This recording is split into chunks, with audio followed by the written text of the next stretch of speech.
ఓం ఆత్మీయులారా, శ్రీమద్ భగవద్గీత ప్రథమ అధ్యాయంలో మనము దుర్యోధనుడు తన పక్షంలో ఉన్నటువంటి యోద్ధుల యొక్క వీరుల యొక్క పేర్లు ఉల్లేఖనం చేస్తూ 8 మంది వీరుల యొక్క పేర్లు సూచించినాడు. భవాన్ భీష్మశ్చ కర్ణశ్చ కృపశ్చ సమితింజయః అశ్వత్థామ వికర్ణశ్చ సౌమదత్తిస్తథైవ చ. కథా దృష్టితోనే 8 పేర్లు ప్రసిద్ధమున్నారు. ఇక సాధన దృష్టితో, ఆధ్యాత్మిక దృష్టితో విచారించినట్లయితే ఈ 8 మంది పేర్లను అష్టద ప్రకృతిని సూచించడానికి చెప్పినట్లయింది. ఇక్కడ ఇది భగవద్గీతలో 7వ అధ్యాయంలో 4వ శ్లోకంలో చెప్పబడింది. భూమిరాపో నలో వాయు ఖం మనో బుద్ధిరేవచ అహంకార ఇతీయమ్మే భిన్నా ప్రకృతి రష్టదా అని చెప్పి ఆ అష్టవిధ ప్రకృతినే ఇక్కడ చెప్పినట్లయింది. ఆ అష్టవిధ ప్రకృతి అది అనాత్మ వర్గం. అదే విధంగా ఇక్కడ ఈ ద్రోణాచార్యుడు, భీష్ముడు మొదలైనటువంటి 8 మంది పేర్లు ఏవైతే సూచించనైనదో వీరందరూ కూడా అధర్మ పక్షంలో ఉన్నవారు. అయితే అష్టవిధ ప్రకృతిలో ఉల్లేఖింపబడినటువంటి భూమి మొదలైనటువంటి ఏవైతే 8 ప్రకృతులు ఉన్నాయో అవి ఇక్కడ ఈ 8 మందిలో ఎవరెవరిలో ఏ తత్వం అన్వయిస్తుంది అనేది మనం నిన్న విచారం ప్రారంభించాము. భవాన్ అంటే ద్రోణాచార్యుని ఉల్లేఖించినాడు. భూ శబ్దం తీసుకున్నాడు. ఇక్కడ భవాన్ అనేది అంటే భూతత్వం. ద్రోణాచార్యుడు అంటే భూతత్వము అని చెప్పుకోవాలి. తర్వాత భీష్మ, భీష్ముడు అంటే జలతత్వంగా తెలుసుకోవాలి. భయంకరమైనటువంటి కర్మ చేయువాడు భీష్ముడు. కర్మ జల ప్రధానంగా ఉంటుంది. ఎందుకంటే జలం లేకుండా ఏ కర్మ కూడా ప్రారంభించబడదు. ఏ శుభకర్మ చేసినా గాని మనము అపవిత్ర పవిత్రోవా సర్వావస్థాంగతోపివా యస్మరే పుండరీకాక్షం సభయాభ్యంతర శుచి అని అంటూ జలము చేత మనల్ని శుద్ధం చేసుకుంటాము, ప్రోక్షణ చేసుకుంటాము. మరియు కర్మలో విధానం చేయబడేటువంటి కర్మలో వినియోగించేటువంటి సకల సామగ్రుల పైన కూడా జలమును ప్రోక్షించి, యజ్ఞకుండం పైన జలమును ప్రోక్షించి కర్మ ప్రారంభం చేస్తారు. మరియు కర్మ ఆరంభంలో యజమాని చేత సంకల్పం చేయించేటప్పుడు కూడా జలం చేత అతడు సంకల్పం చేసి వదులుతాడు. అహమిదం కరిష్యే అని అంటూ. కాబట్టి కర్మ జల ప్రధానం ఉంటుంది. అందువల్ల జలము చేత ఉపలక్షితము కర్మ, కర్మ చేత ఉపలక్షితం భీష్ముడు. కావున భీష్ముడు జలమునకు వాచకం. భీష్ముడు పవిత్రుడు, భయంకర ప్రతిజ్ఞ కలిగిన వాడు. అదేవిధంగా జలం కూడా చాలా పవిత్రమైంది. జలం పవిత్రమైందనే ఆ పవిత్రమైన జలంతోనే మనము ప్రోక్షణ చేసుకొని కర్మ పవిత్రంగా ప్రారంభిస్తాం. మరియు భయంకర స్వరూపం చేత అంటే ప్రవాహ రూపం చేత కూడా జలం చాలా భయంకరమైనటువంటిది. కావున ఇక్కడ భీష్ముడు అంటే జలతత్వముగా గ్రహించాలి. ఇక కర్ణ, కర్ణుడెవరు? సూర్యపుత్రత్వాత్ తేజోవాచక అగ్నితత్వం. కర్ణుడు సూర్యుని యొక్క వరముచే పుట్టినాడు కాబట్టి తేజోవాచకమైనటువంటి అగ్నితత్వంగా మనం ఇక్కడ గ్రహించాలి కర్ణుడిని. ఉత్పత్తి అర్థం చూడండి. కర్ణుడంటే కర్ణ్యతే అనేన సదా శాపాని ఇది కర్ణ. ఆ కర్ణుడు సూర్యుని యొక్క వరం చేత పుట్టినటువంటి తేజస్సంపన్నుడైనటువంటి మరియు పుట్టుకతోనే కవచకుండాలతో పుట్టినటువంటి వాడు. మరియు తన జీవితం అంతా కూడా దాన వీర శూర కర్ణుడు అనిపించుకున్నాడు. అయినా గాని ఆయన ప్రారంభమేమో అనేక శాపాలు అతనికి గ్రహించవలసి వచ్చింది. అందుకని కర్ణ్యతే అనేన సదా శాపానితి కర్ణ. ఎప్పుడు శాపాలే విన్నాడు, ఆశీర్వాదాలు లేవు అతనికి. శాపాలే విన్నాడు. గురుదేవుడు పరశురాముడు శాపమే ఇచ్చాడు. మరి ఒక బ్రాహ్మణుడు కూడా ఆ గోవును చంపినటువంటి నెపము చేత శాపం ఇచ్చాడు. యుద్ధరంగంలో నీ రథము భూమిలో కుంగిపోవుగాక. ఈ విధంగా శాపాలే విన్నాడు గాని ఆశీర్వాదాలు వినలే. అందుకని కర్ణ్యతే అనేన సదా శాపానితి కర్ణ అని ఇది ఉత్పత్తి అర్థం. అగ్నితత్వం కర్ణుడు అంటే సూర్యపుత్రుడు కాబట్టి తేజోవాచకమైనటువంటి అగ్నితత్వం. అయితే కర్ణుణ్ణి ఏ విధంగా లోకులు ఎప్పుడు కూడా సూతపుత్రుడు అని నిందించేవారు. భీముడు, అర్జునుడు మొదలైన వాళ్ళు కూడా హే సూతపుత్ర అని ఇట్లా సంబోధించేవారు. అంటే నిందావాచకం. కానీ వాస్తవంగా అతడు ఎవరి పుత్రుడు? కుంతిపుత్రుడు, పవిత్రమైనటువంటి సాధ్వీమణి కుంతీదేవి యొక్క సంతానం. అయినా గాని సూతపుత్ర అనే విధంగా అతన్ని నిందించేవారు, దూషించేవారు. అట్లా అగ్నిని కూడా చాలా మంది దూషిస్తారు. అగ్ని లేకపోతే జీవన నిర్వహణయే లేదు. అయినా గాని అగ్నిని దూషిస్తారు. వంట చేసేటప్పుడు ఏదో వీళ్ళ యొక్క ఏమర్పాటుతోని అగ్నిని ముట్టుకుంటారు. కట్టెలు ఆ పొయ్యిలో పెట్టి అటు సదిరేటప్పుడు ఆ వీళ్ళ యొక్క అసావధానంతోనే అగ్నిని ముట్టుకుంటారు వీళ్ళు. అది సుర్రమంటది. సుర్రమని అయ్యో నీ అగ్ని పాడుగాను ఎట్లా కాల్చే అంటారు కదా. అగ్ని కావాలని వచ్చి నీకు తాకిందా? నువ్వే ముట్టుకున్నావు. అగ్ని కాలంగానే అయ్యో అగ్ని పాడుగాను ఎట్లా కాల్చే చూడు, బొబ్బలు వచ్చినాయి అంటారు. చిన్నపిల్లగాడు తెలియక వాడు పోయి ఆ నిప్పులు చేయి పెడితే కాలుతుంది. అమ్మా అని వాడు ఏడుస్తాడు. అయ్యో అయ్యో నీ అగ్ని పాడుగాని ఎంత కలుపుకొనే అని తల్లి వస్తుంది. చూడు, జీవన నిర్వహణ లేదు అగ్ని లేకపోతే. కానీ అగ్నిని అందరూ నిందిస్తూ ఉంటారు. అదేవిధంగా కర్ణుడు కూడా ఎంతో కీర్తిమంతుడు, దానశీలుడు, దయావంతుడు, గొప్ప గుణాలు కలిగినటువంటి వాడు. అయినా గాని అతన్ని సూతపుత్రుడు అని నిందించేవారు. అందరికీ మంచి చేసినా కూడా అతన్ని సూతపుత్రుడనే నిందించేవారు. అందువల్ల కర్ణ్యతే అనేన శాపానితి కర్ణ. పరశురాముడు శాపమిచ్చాడు. ఎందుకంటే అధర్మంగా విద్య నేర్చుకున్నాడు కదా. పరశురాముని దగ్గరికి పోయి నేను బ్రాహ్మణుణ్ణి అని చెప్పుకున్నాడు. స్వయంగా క్షత్రువుడుండి అధర్మంగా విద్య నేర్చుకున్నందువలన చివరికి ఆ భ్రమరము ఆ కర్ణుని యొక్క తొడను అది తులిసి రక్తం వెలికి తీసినప్పుడు ఆ రక్తం చేత ఆ గురుదేవుడైనటువంటి పరశురాముని యొక్క వీపు నానింది. వెంటనే అతడు లేచి చూశాడు. ఆ భ్రమరము తొడను కొరుకుతూ లోనికి పోతుంటే రక్తం గారుతుంటే సహించుకుని అలా కూర్చున్నాడంటే ఈ సహనశీలత ఎవరికుంటది? క్షత్రియునికుంటది. అందుకని ఇతడు బ్రాహ్మణుడు కాదని గుర్తించి శాపం పెట్టాడు. నువ్వు అధర్మంగా బ్రాహ్మణుడని చెప్పుకుని నా దగ్గర విద్య నేర్చుకున్నావు. నేను నీకు నేర్పిన విద్య నీకు సంకట సమయంలో, ప్రాణాపాయ సమయంలో నీకు పనికి రాకుండుగాక అని శాపం పెట్టాడు. నేను నేర్పిన విద్య మంత్రాలు నీకు స్మృతికి రాకపోవుగాక. చూడు, ఈ విధంగా కర్ణుడు అంటే మనము అగ్నితత్వంగా తెలుసుకోవాలి. ఇక కృపాచార్యుడు ఉన్నాడు. ఈ కృపాచార్యుని ఆకాశతత్వముగా మనము తెలుసుకోవాలి. కృపు సామర్థ్యే. కృపు అనే ధాతు సామర్థ్యం నందు అర్థమిస్తుంది. కల్పయతే సదా సత్యం యో అసౌ స కృప. కల్పయతే అంటే సమర్థం అవుతుంది. ఏ విధంగా ఆకాశంలోనే సర్వం కల్పించబడింది. ఆకాశం తర్వాతనే వాయువాది భూతాలు మరియు ఈ ఘటాది ప్రపంచం. ఇదంతా ఎక్కడుంది? ఆకాశంలోనే ఉంది.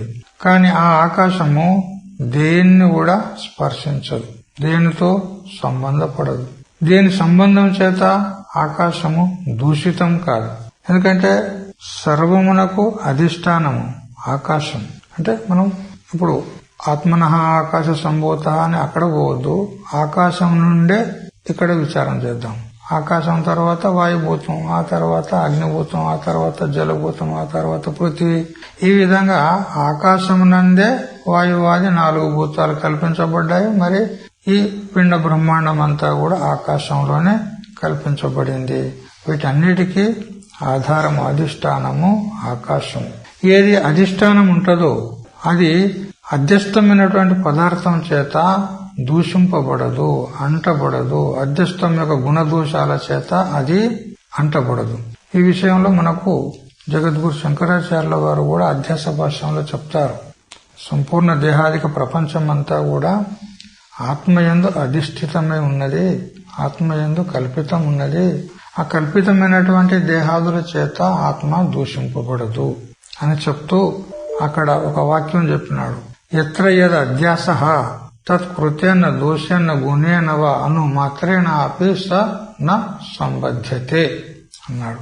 ఏది దేని యందు అధ్యస్థమై ఉంటుందో, ఆరోపితమై ఉంటుందో, ఆ ఆరోపితమైనటువంటి పదార్థం యొక్క గుణదోషాల చేత అధిష్టానము దూషింపబడదు అని ఆచార్యులు చెప్పినారు.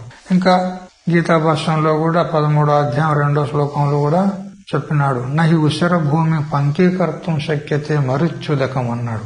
ఉసర భూమిలో కనపడేటువంటి మృగజలము ఉసర భూమిని తడుపజాలునా? తడపదు అని ఈ విధంగా చెప్పే తాత్పర్యం ఏంది? ఏది అధిష్టానం ఉంటుందో అది అధ్యస్థ పదార్థం యొక్క గుణదోషాల చేత అంటబడదు. అదే విధంగా ఆకాశమునందు కల్పించబడినటువంటి ఘటపటాది ప్రపంచమంతా కూడా ఆకాశాన్ని దూషింపజేయజాలదు. అట్లా ఇక్కడ ఆకాశతత్వం కృపాచార్యుడు, మరి ఆయన స్వభావం కూడా ఆకాశం వలనే ఉంది అంటాడు. కులగురువు అయినటువంటి కృపాచార్యుడు నిష్పక్ష భావం చేత అసంగుడై ఉండేవాడు. అతడు కురుకులానికి కుల గురువు అయినా గాని వాళ్ళ యందు మోహము ఉంచేవాడు కాదు, ఇటు పాండవుల యందు కూడా మోహమును ఉంచేవాడు కాదు. నిష్పక్ష భావం చేత సమదృష్టి చేత సమస్థితిలో ఉండేవాడు. మరియు అతడు యుద్ధంలో జయమును పొందేటువంటి సామర్థ్యం కూడా అతనికి ఉంది. అందుకనే దుర్యోధనుడు ఆయన పేరు తీసుకునేటప్పుడు కృపశ్చ సమితింజయ అన్నాడు. సమితి అంటే యుద్ధం, యుద్ధంలో గెలుపును పొందే సమర్థుడు, సమితింజయ అన్నాడు. అయితే ఇక్కడ కృపాచార్యుణ్ణి కర్ణుని తర్వాత తీసుకున్నాడు, కానీ వాస్తవంగా భీష్ముని తర్వాత తీసుకోవాలి కృపాచార్యుణ్ణి, ఎందుకంటే శ్రేష్ఠుడు, కులగురువు. అయినా గాని కర్ణుని యందు దుర్యోధనునికి ప్రీతి ఎక్కువ కాబట్టి అతని పేరు మొదలు తీసుకున్నాడు, తర్వాత కృపాచార్యుని పేరు తీసుకున్నాడు. అయితే కృపాచార్యుని పేరు తీసుకుంటే కర్ణుని తర్వాత కృపాచార్యునికి ఏమైనా మనస్సు చివుక్కు మనవచ్చు, లేదా కోపం రావచ్చు అని సమితింజయ అని విశేషణం పెట్టినాడు దుర్యోధనుడు. అట్లే ఈ సమితింజయ అనే శబ్దము అశ్వత్థామకు కూడా విశేషణంగా మనం చెప్పుకోవచ్చు. ఎందుకంటే కృపాచార్యునికి అశ్వత్థామకు ఈ రెండు పేర్లు ఉల్లేఖించడంలో మధ్యలో ఈ సమితింజయ అనే విశేషణము వాడబడింది. ఇది ఎట్లా ఉన్నదంటే దెహ్లీ దీప న్యాయము అంటారు, లేదా మధ్యముని న్యాయము అంటారు. ఇప్పుడు పూర్వకాలంలో అప్పుడు ఆముదం నూనెతోని దీపాలు పెట్టుకుంటారు. ఈ గ్యాస్ లైట్లు కూడా అప్పుడు ఇంకా రాలే, అంతకు పూర్వం ఆముదం నూనెతోని దీపాలు పెట్టుకుంటుంటారు. అయితే పేదవారైన ఇళ్లలో వాళ్ళు ఒకే దీపం పెట్టుకునేవారు, ఎక్కువ నూనె ఖర్చు అవుతుందని. పేదవారు ఆ ఒకే దీపం వాళ్ళు ఏం చేశారంటే మధ్యలో ఒక గోడ ఇంతెత్తు ఉండేది, ఇంతనే ఉండేది. అయితే ఆ గోడ మీద దీపం పెడితే ఇక్కడ వైపు ప్రకాశం పడేది, అక్కడ వైపు ప్రకాశం పడేది. ఇది దెహ్లీ దీప న్యాయము అంటారు. అంటే మధ్యలో ఉంటుంది, అటువైపు ప్రకాశం ఉంటుంది, ఇటువైపు ప్రకాశం ఉంటుంది. అట్లా ఇక్కడ అశ్వత్థామకు కృపాచార్యునికి మధ్యలో సమితింజయ అనేటువంటి విశేషణాన్ని ప్రయోగం చేసినాడు దుర్యోధనుడు. కాబట్టి ఇది కృపాచార్యునికి కూడా విశేషణమైతుంది, మరి అశ్వత్థామకు కూడా విశేషణమైతుంది. ఈ విధంగా ఆకాశం వలె కృపాచార్యుడు నిర్లేపుడు మరియు సత్యనిష్ఠుడుగా ఉన్న ఆకాశతత్వంగా అతన్ని గ్రహించాలి. మరియు అశ్వత్థామ అశ్వస్య ఇవ స్థామ్ను బలం అస్య ఇది అశ్వత్థామ, అశ్వము వలె బలము కలిగినటువంటి వాడు కాబట్టి అశ్వత్థాముడు అనబడతాడు. మనం ఇప్పుడు కొన్ని నీళ్ల పంపు మోటార్లు ఉంటాయి కదా, వాటికి హార్స్ పవర్ అంటాము.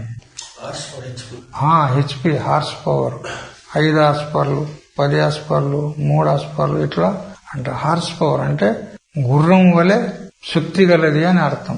అట్లా అశ్వత్థామ, అశ్వ అంటే గుర్రము, స్థామ్న అంటే బలం, గుర్రం వలె బలం కలిగినటువంటి వాడు కాబట్టి. మరియు భీముడు ఆంజనేయుని వలె బలవంతుడు కూడా. భీముడు ఆంజనేయుడు ఏ విధంగా వాయుతత్వంలో, అదే విధంగా అశ్వత్థామ కూడా భీమ ఆంజనేయుల వలె బలవంతుడు కాబట్టి ఈ అశ్వత్థామను కూడా వాయుతత్వంగా సూచన చేయబడింది అంటాడు. ఇక వికర్ణ అంటే మనస్సు.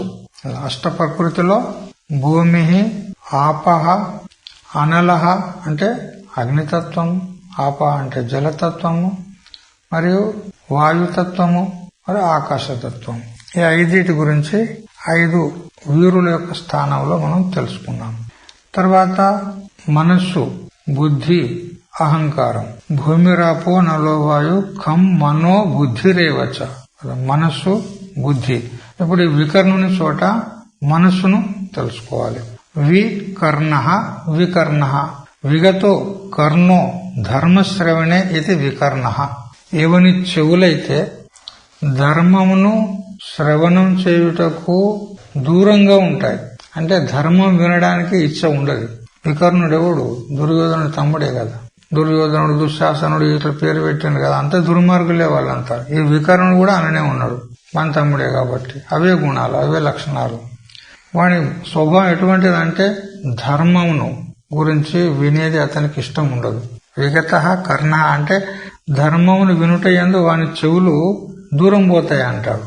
అంటే వినేది ఇష్టం ఉండదు.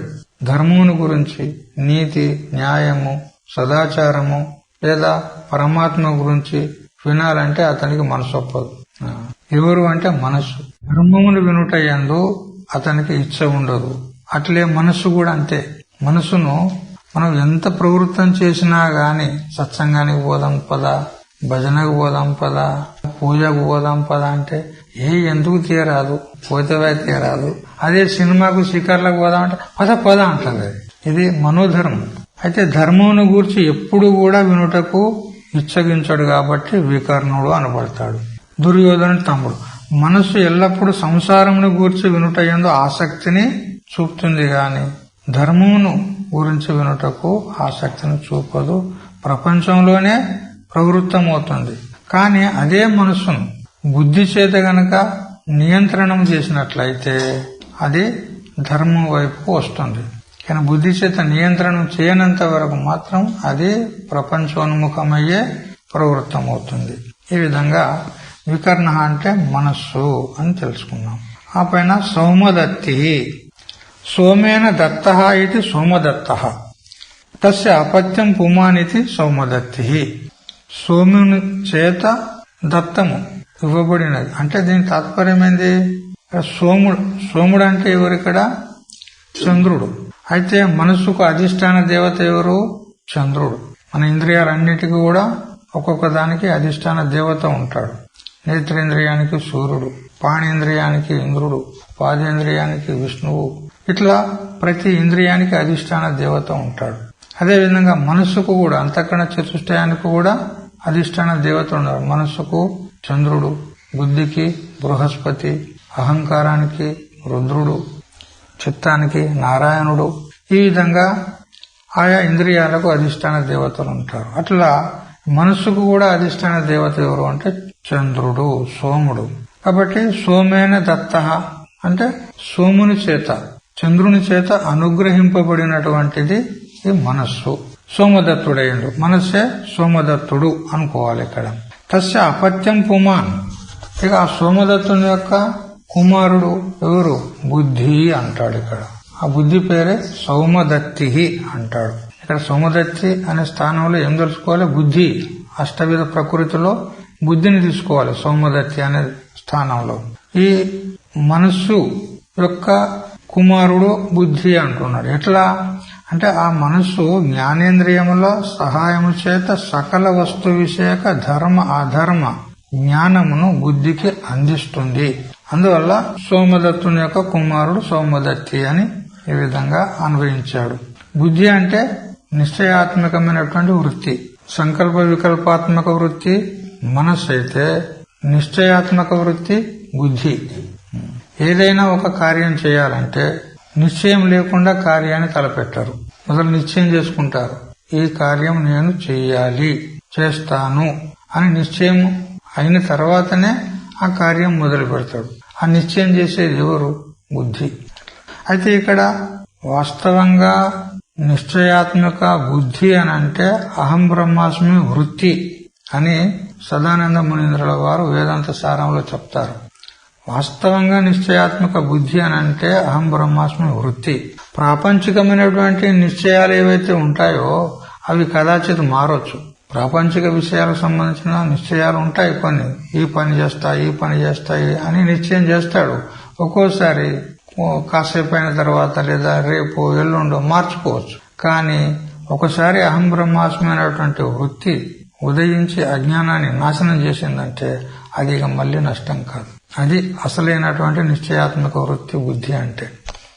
సరే, ఇక్కడ ఆధ్యాత్మిక పక్షంలో అహం బ్రహ్మాస్మి వృత్తి బుద్ధి నిశ్చయాత్మక వృత్తి. ఇక సాంసారిక వృత్తుల్లో ఆ యథార్థ పక్షంలో సాంసారిక వృత్తులు తీసుకోవాలి. ఈ విధంగా బుద్ధి ఏదైతే ఉందో ఇది సౌమదత్తి అని చెప్పుకున్నాం. ఇక శ్లోకంలో జయద్రత అని ఉన్నది, కొన్ని చోట్ల తథైవచ ఉన్నది. మనకిక్కడ అహంకారం మిగిలిపోయింది. అష్టవిధ ప్రకృతిలో అహంకారం. ఆ అహంకారాన్ని జయద్రథుని స్థానంలో మనము తీసుకోవాలి. ఎందుకంటే జయద్రథుడు అహంకారే కదా.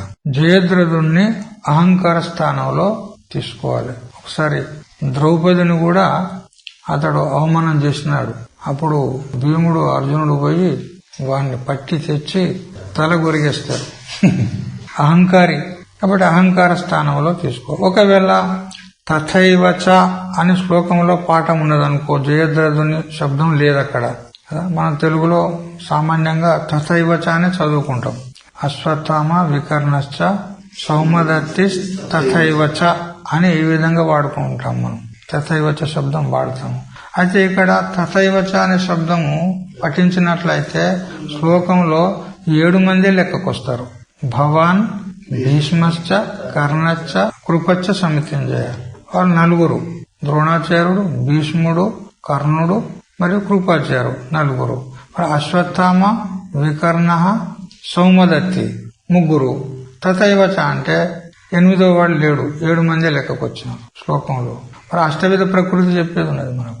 అయితే ఇప్పుడు ఏం చేయాలి? తథైవచ అనే పాఠం కనుక ఉన్నట్లయితే దుర్యోధనుడిని 7 మందితో కలిపి 8 మందిని చేయాలి. సంఖ్యాపూర్ణం అష్టవిధ ప్రకృతి అవుతుంది. ఒకవేళ జయద్రథుని పేరు ఉల్లేఖించినటువంటి శ్లోకం ఉన్నదనుకో, అప్పుడు దుర్యోధనుని మూల ప్రకృతిగా తీసుకోవాలి. అష్టవిధ ప్రకృతికి మూల ప్రకృతి అవ్యాకృతం మాయ, అది తీసుకోవాలి. సరే, ఈ విధంగా అష్టవిధ ప్రకృతిని ఈ శ్లోకం ద్వారా చెప్పి, ఈ అష్టవిధ ప్రకృతి ఏదైతే ఉందో ఇది అనాత్మ వర్గము. అదేవిధంగా ఈ కౌరవ సైన్యంలో ఈ 8 మంది ముఖ్య వీరులను ఏదైతే ఉల్లేఖనం చేయబడిందో వీరు కూడా అధర్మ పక్షములో ఉండేవారే. అయితే వీళ్ళంతా ఏం బుద్ధిహీనులా, తెలివి తక్కువలా అంటే తెలివి ఉంది. వీళ్ళందరూ కూడా ఆత్మజ్ఞానానికి అధికారులే. అటువంటి బుద్ధి ఉంది, సూక్ష్మ బుద్ధి. భీష్ముడు సామాన్యుడా, దుర్యోధనుడు తెలివి తక్కువడా, అశ్వత్థామ గురుపుత్రుడు వాడు తక్కువడా? అందరూ కూడా యోధాన యోధులు, వీరాది వీరులు, శూరులు. ఆత్మజ్ఞానాన్ని పొందడానికి అధికారులు ఉన్నారు. కానీ వారి యొక్క లక్ష్యం మాత్రము ఆత్మజ్ఞానం కాదు, మోక్షం కాదు. లక్ష్యం వేరే ఉంది. ఏమిటి? ఈ లౌకికమైనటువంటి ధన సంపత్తి, రాజ్యభోగాలు లేదా పరలౌకిక సంబంధమైనటువంటి స్వర్గాది భోగాలు కావాలనే కోరతారు గాని మోక్షకాములు కాదు. భౌతికమైనటువంటి, ప్రాకృతికమైనటువంటి, అనిత్యమైనటువంటి ఇహలోక సంబంధమైన ధనము, రాజ్యము మొదలగునవి మరియు పరలోక సంబంధమైన స్వర్గాది భోగభాగ్యాలను కోరుకుంటారే గాని నిత్యమగు మోక్షమును ఉపేక్షిస్తున్నారు. ఎందుకంటే దుర్యోధనుడు స్వయంగా ముఖత అన్నాడు. ఏమని? మదర్తే త్యక్త జీవితాహ అన్నాడు. నా కోసం ప్రాణాలను త్యాగం చేసి వచ్చినారు యుద్ధరంగంలోకి. అంటే నా కోసం వచ్చినారు, కానీ భగవంతుణ్ణి కోరతలేరు. పాండవులు భగవంతుణ్ణి ఆశ్రయించుకొని ఉన్నారు, పరమాత్మను ఆశ్రయించుకొని ఉన్నారు. కానీ వీళ్ళందరూ నన్ను ఆశ్రయించుకున్నారు. వీడెవడు? వీడు మహాలోభి, అహంకారి, రాజ్యకాంక్షి. పాండవుల రాజ్యాన్ని కూడా వాడు చేజికించుకొని మీకు సూది మొన మోపేంత స్థలం కూడా ఇవ్వన్నాడు. మరి వాడు ఎటువంటి వాడు అంటే ఈ లోక సంబంధమైనటువంటి భోగభాగ్యాలయందే ఆసక్తి గలవాడు. వాని పక్షాన త్యక్త జీవిత, వాని కొరతకు వీళ్ళందరూ ప్రాణాలను వదిలి వచ్చినారంటే మరి వాళ్ళు కూడా ఎటువంటి వాళ్ళు? అంతా అసంతులు. కాబట్టి భగవంతుడు కావాలని, మోక్షం కావాలని కోరేవారు కాదు. అంటే వీళ్ళంతా అనాత్మ వర్గము. ఇక్కడ ఆధ్యాత్మికంగా విచారం చేస్తే వీళ్ళంతా ఎవరు? రాజస వృత్తులు, తామస వృత్తులు. వీళ్ళంతా ప్రపంచ చింతననే చేస్తారు, విషయ చింతనే చేస్తారు, కానీ భగవత్ చింతన చెయ్యరు. పాండవులేమో సాత్విక వృత్తులు. వాళ్ళు భగవంతుని ఆశ్రయించినారు, భగవత్ చింతన చేస్తూ ఉంటారు. జపము, తపము, ఎన్నో తపస్సులు చేసినారు, ఉపాసనలు చేసినారు. కావున ఇక్కడ ఈ అనాత్మ వృత్తులైనటువంటి తామస మరియు రాజస వృత్తులను ఓడిస్తేనే అప్పుడు సాత్విక వృత్తులకు జయం. అందుకే భగవంతుని పక్షాన చేరినారు, వాళ్ళు భగవంతుని ఆశ్రయించున్నారు. చివరికి భగవంతుడు ఏ పక్షంలో ఉంటాడో అదే జయమును పొందుతుంది. చివరికి చెప్పినాడు కదా భగవద్గీత చివరి శ్లోకం, ఎత్ర యోగేశ్వర కృష్ణో ఎత్ర పార్థో ధనుర్ధర తత్ర శ్రీ విజయోర్భూతి ధ్రువానీతరు మధ్యమమ అన్నాడు. కాబట్టి భగవంతుడు ఏ పక్షంలో ఉంటే అక్కడ విజయం తప్పనిసరి. ఈ విధంగా అష్టవిధ ప్రకృతిని సూచించడానికి ఈ భవాన్ భీష్మశ్చ అనేటువంటి ఈ శ్లోకము చెప్పబడింది. తర్వాత ఇప్పుడు గ్రంథంలోకి పోదాము. తర్వాత శ్లోకము 9వ. కిం ఏతావంతః ఏవ నాయకాః అని ఒకవేళ ద్రోణాచార్యుడు దుర్యోధనుని అడగవచ్చు, ఏమయ్యా 8 మందినే సూచించినావు, ఇంతమందేనా మీ సైన్యంలో వీరులు అని ఒకవేళ ద్రోణాచార్యుడు దుర్యోధనుని అడగవచ్చునేమని ఊహించి దుర్యోధనుడు అంటున్నాడు, హే గురుదేవా, ఈ 8 మందే కాదు ఇంకా ఎంతో మంది ఉన్నారు అని చెప్తూ ఉన్నాడు. అన్యే చ బహవః శూరాః మదర్థే త్యక్త జీవితాః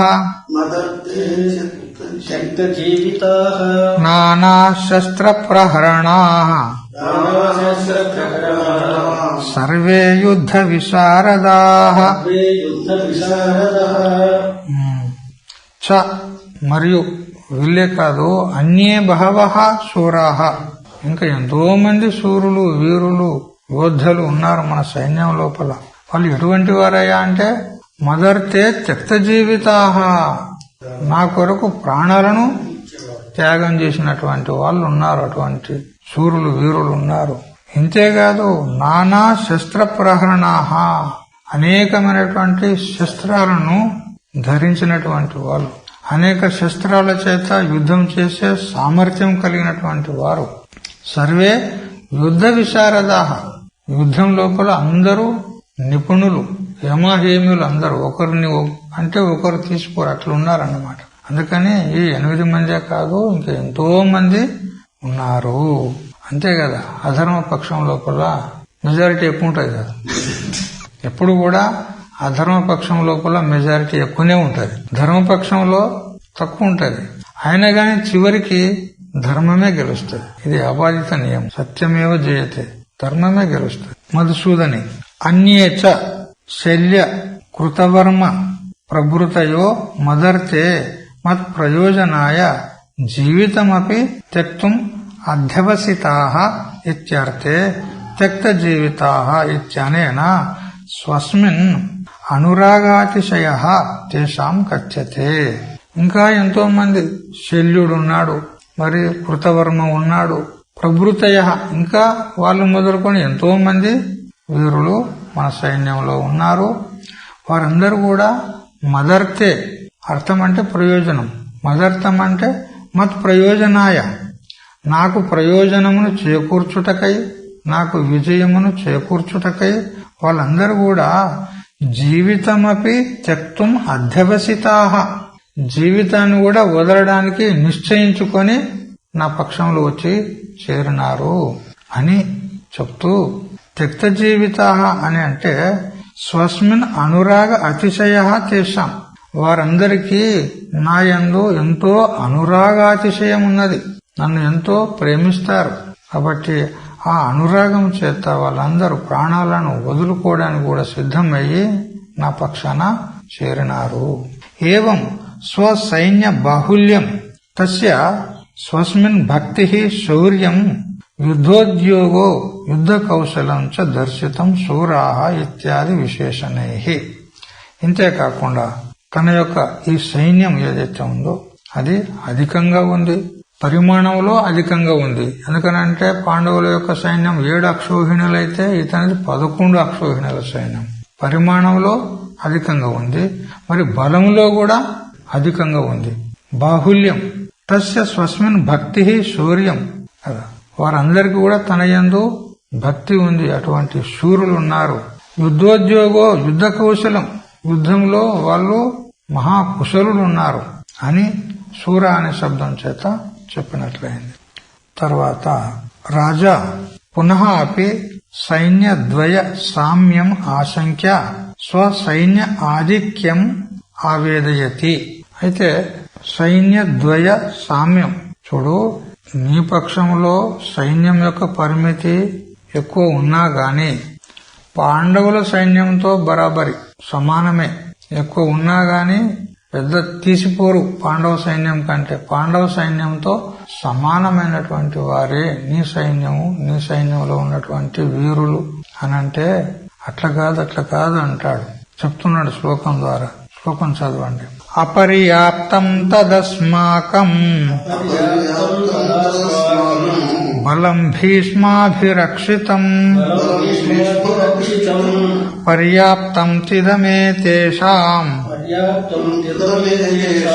బలం భీమాభిరక్షితం.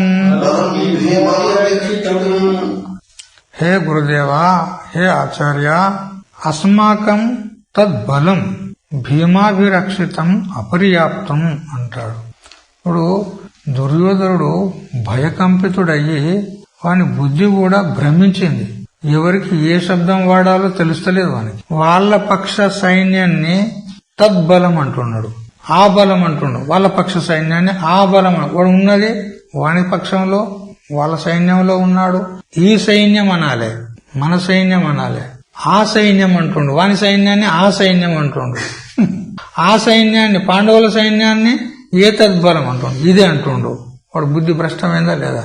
భయకంపితుడయ్యి వాడు ఏం మాట్లాడుతుండో వానికే తెలుస్తలేదు. ఈ పాండవుల సైన్యమేమో ఏతేషాం వీరు అంటున్నాడు, తన సైన్యానేమో తద్ అంటున్నాడు, ఆ సైన్యం అంటున్నాడు. వాస్తవంగా దగ్గరి వస్తువును ఏతత్ శబ్దం చేత చెప్తారు. ఇదమస్తు సన్నికృష్టే సమీపవర్తి చైతదో రూపం ఆదశస్తు విప్రకృష్టే తదితి పరోక్షే అని వ్యాకరణ నియమం. ఇదమస్తు సన్నికృష్టే, ఇదం ఇది అని ఎప్పుడు అంటాము? దగ్గరలో ప్రత్యక్షంగా ఉన్న వస్తువును ఇది అంటాం మనం. ఏతత్ అంటే కించిత్ సమీపంలో, తనకంటే కొద్దిగా దూరంలో ఉన్నటువంటి దాన్ని ఇది అంటాము. ఇక దూరంగా ఉంది అనుకో, దూరంగా ఉంది మరి కనపడుతుంది, అప్పుడు ఏమంటాం? దాన్ని అది అంటాము.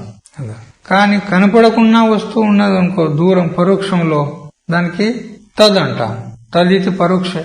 కానీ ఇతడు తన పక్షంలో ఉండి, తన సైన్యంలో ఉండి, తన వారిని ఉద్దేశించి చెప్తూ తత్శబ్దం ప్రయోగం చేస్తున్నాడు. పరోక్ష విషయంలో చెప్పవలసిన శబ్దాన్ని తన సైన్యానికి చెప్తున్నాడు. చూడు, వాడికి బుద్ధి భ్రమించిందా లేదా? ఇక వారి పక్షము వారు అని చెప్పేదానికి బదులుగా వీరు అని చెప్తున్నాడు పాండవులను. ఇంకొక పొరపాటు చేశాడు దుర్యోధనుడు. ఏమిటంటే పాండవుల సైన్యము దుష్టభ్యుని చేత రక్షింపబడుతుంది. పాండవ సేనాధిపతి ఎవరు? దృష్టద్యుమ్నుడు. కానీ భీమాభిరక్షితం అంటున్నాడు ఇక్కడ. భీముని చేత రక్షింపబడుతున్నటువంటి ఈ సైన్యము అంటే పాండవుల సైన్యం అంటున్నాడు. వాస్తవంగా పాండవుల సైన్యానికి సేనాధిపతి దృష్టద్యుమ్నుడు. ఇక్కడ తన పక్షంలోనేమో సేనాధిపతిని ఉల్లేఖన చేసినాడు, భీష్మాభిరక్షితం అని. భీష్ముడు సేనాధిపతి, ఇది కౌరవ సైన్యానికి. తన సైన్యంలో భీష్మాభిరక్షితం అని సరిగ్గానే ఉచ్చారణ చేసిండు. కానీ పర సైన్యంలో, పాండవ సైన్యంలో దృష్టద్యుమ్ని పేరు తీసుకునే దానికి బదులుగా భీమాభిరక్షితం అంటున్నాడు. అయితే ఆ భీమ శబ్దం ఎందుకు ప్రయోగం చేశాడు? అంటే వాని దృష్టి అంతా భీముని మీద ఉన్నది. వాని దృష్టి అంతా ఎందుకంటే దుర్యోధనుడి యొక్క మృత్యువు భీముడు చివరికి భీముని చంపబడ్డాడు కదా. చిన్ననాటి నుంచి కూడా భీముని పైననే వానికి నిఘా దృష్టి. భీముడు అంటే గిట్టదు. అందుకని ద్రోణాచార్యుణ్ణి భీమునికి సైగ చేస్తూ నువ్వు మొదలు భీముని చంపు, నువ్వు భీముని చంపినావు అనుకో నా టెన్షన్ పోతుంది అనుకున్నాడు, నా భయం పోతుంది అనుకున్నాడు అని ఈ ఉద్దేశంతో భీమ శబ్దాన్ని ప్రయోగం చేశాడు. సరే, ఇప్పుడు శ్లోకార్థం ఏమిటి? అస్మాకం భీష్మాభిరక్షితం బలం అపర్యాప్తం. భీష్ముని చేత రక్షింపబడేటువంటి మన యొక్క సైన్య బలం ఏదైతే ఉందో ఇది అపరిమితం ఉన్నది. 11 అక్షోహిణుల సైన్యం మనది, వారిదేమో 7 అక్షోహిణులు. మరి వారికంటే పరిమాణంలో గొప్పది కదా, అపరిమితం ఉన్నది మనది అంటాడు.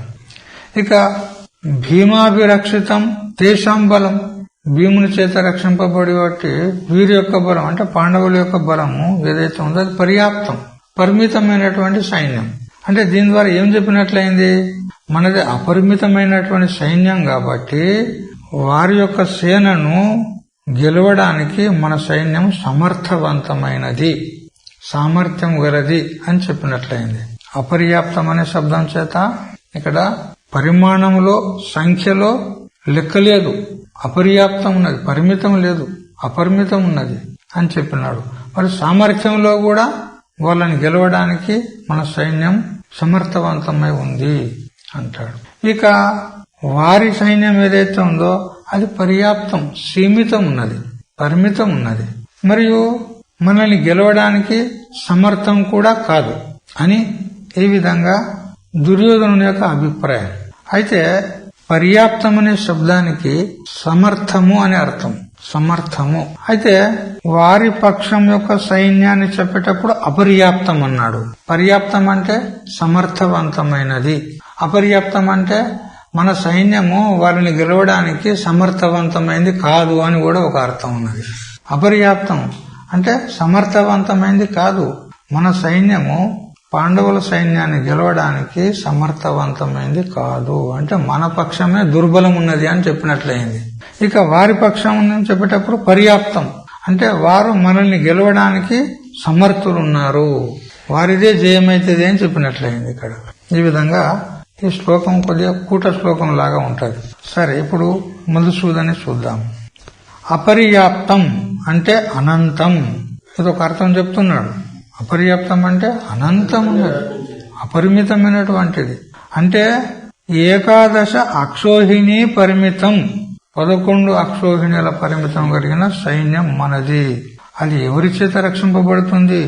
భీష్మేన చ ప్రతిత మహిమ్నా సూక్ష్మ బుద్ధిన అభిత సర్వతః రక్షితం అభిరక్షితం, అభిత రక్షితం అభిరక్షితం.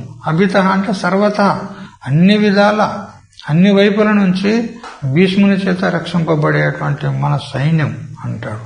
ఆ భీష్ముడు ఎలాంటి వాడు అంటే ప్రతిత మహిమ్న, చాలా గొప్ప మహిమ గలవాడు, గొప్ప కీర్తి గలవాడు. మరి సూక్ష్మ బుద్ధిన, భీష్ముడు చాలా సూక్ష్మ బుద్ధి గలవాడు, యుద్ధ కౌశల్యం కలిగినటువంటి వాడు. సైన్యాన్ని ఎప్పుడు ఏ సమయంలో ఏ ఆకారంగా వ్యూహరచన చేయాలి అనేటువంటి సూక్ష్మ బుద్ధి గలవాడు భీష్ముడు. అందులో చక్రాకారంగా చక్ర వ్యూహం అని, గరుడ వ్యూహం అని, ఇట్లా అనేక వ్యూహరచన చేస్తారు, పద్మ వ్యూహం అని. ఈ విధంగా వ్యూహరచన చేయుటలో సూక్ష్మ బుద్ధి గలవాడు భీష్ముడు. ఒక్కోసారి ఉన్నట్టుండి వేరే వ్యూహాకారంగా మరుస్తాడు. ద్రోణాచార్యుడు అట్లే చేశాడు. మొదలు గరుడ వ్యూహాన్ని రచన చేసినాడు అభిమన్యుని చంపేటప్పుడు. ఎప్పుడైతే అభిమన్యుడు వాళ్ళ వైపుకి వచ్చిండో అప్పుడు పద్మ వ్యూహం తయారు చేసిండు. వెంటనే మొత్తం సైన్యం అంతా ఒక్కసారి ఇట్లా పల్టి కొట్టింది పద్మాకారంగా. అప్పుడు అందులో చిక్కుపోయాడు అభిమన్యుడు. ఇట్లా అంటే ఆ వ్యూహాలను రచన చేయుటందు చాలా నేర్పరి ద్రోణాచార్యుడు అంతే, భీష్మాచార్యుడు కూడా అంతే. అందుకని సూక్ష్మ బుద్ధిన అన్నాడు ఇక్కడ. ప్రతిత మహిమ్నా అంటే ప్రసిద్ధమైనటువంటి మహిమ గలవాడు, సూక్ష్మ బుద్ధి గలవాడు అయినటువంటి భీముని చేత అభిత అంటే సర్వతః రక్షితం, అన్ని ప్రకారాల చేత అన్ని వైపుల నుంచి కూడా మన సైన్యము భీష్మాచార్యుల వారి చేత రక్షింపబడుతుంది. తాదృశ గుణవత్ పురుష అధిష్ఠితం అస్మాకం బలం. అటువంటి గుణములు కలిగినటువంటి వాడు అంటే ప్రసిద్ధమైనటువంటి మహిమ, గొప్పతనము, కీర్తి కలిగిన వాడు, సూక్ష్మ బుద్ధి అయినటువంటి గుణ సంపన్నుని చేత అధిష్ఠితమైనటువంటి రక్షింపబడుతున్నటువంటి మన బలం సైన్యం. ఏతేషాం పాండవానాం బలంతు. ఇక పాండవుల యొక్క బలం అయితే తూ అన్నాడు. తూ అంటే పక్షాంతరంగా చెప్పినట్లు మన బలం అయితే ఇట్లా ఉంది, భీష్ముని చేత రక్షింపబడుతుంది. ఇక వారి బలం అయితే ఎట్లా ఉంది? పర్యాప్తం అంటే పరిమితంగా ఉంది, చిన్నదిగా ఉంది. మన బలం యొక్క అపేక్ష చేత చాలా చిన్నది అంటాడు. సప్త అక్షౌహిణి మాత్రాత్మకత్వాత్ న్యూనం. కేవలం 7 అక్షౌహిణుల సైన్యం మాత్రమే ఉంది. అందుకని మన పక్షంలో ఉన్నటువంటి సైన్యం కంటే అది చాలా పరిమితమైనటువంటిది, న్యూనం, చాలా తక్కువైనటువంటి సైన్యం. అది ఎవరి చేత రక్షింపబడుతుంది? భీమేనా, భీముని చేత రక్షింపబడుతుంది. ఆ భీముడు ఎలాంటి వాడు అంటే అతి చపల బుద్ధినా అంటాడు. భీముని యొక్క బుద్ధి అత్యంత చపలమైనటువంటి బుద్ధి, స్థిర బుద్ధి లేదు. ఏమనంటే అని ఆవేశానికి వస్తాడు భీముడు. విచారం ఉండదు, వివేకం తక్కువ, అందుకని చపల బుద్ధి. అటువంటి వాని చేత రక్షితం. తస్మాత్ అస్మాకమేవ విజయో భవిష్యతి అభిప్రాయ. అందుకని చపల బుద్ధి అయినటువంటి భీముని చేత రక్షింపబడేటువంటి అల్ప పరిమాణం కలిగినటువంటి ఆ సైన్యమును మనము గెలవగలము. అందుకని మనకే విజయం అని దుర్యోధనుని యొక్క ఒక ధీమ, విశ్వాసం అన్నమాట. ఇది బయటకే, లోపల మాత్రం భయం ఉన్నది. భీముడు అర్జునుడు అంటే వానికి చెమటలు వస్తాయి. ఈ భీముని జ్ఞాపకం చేసుకుంటే చాలు దుర్యోధనునికి వణుకు పుడుతుంది. అందుకని దుష్టద్యుమ్నుడు సేనాధిపతి అయి ఉండగా భీమాభిరక్షితం అంటే వాని దృష్టి అంతా భీముని మీదనే ఉన్నది. లోపల భయం ఉంది కానీ బయటకు మాత్రం విజయ అస్మాకమేవ భవిష్యత్తు, విజయం మాత్రం మనకే కలుగుతుంది అంటున్నాడు. మిగతా విషయం తర్వాత తెలుసుకుందాం. హరి ఓం తత్సత్. ఓం సహనావతు సహనౌ భునక్తు సహ వీర్యం కరవావహై తేజస్వినావధీతమస్తు మా విద్విషావహై. ఓం శాంతి శాంతి శాంతి.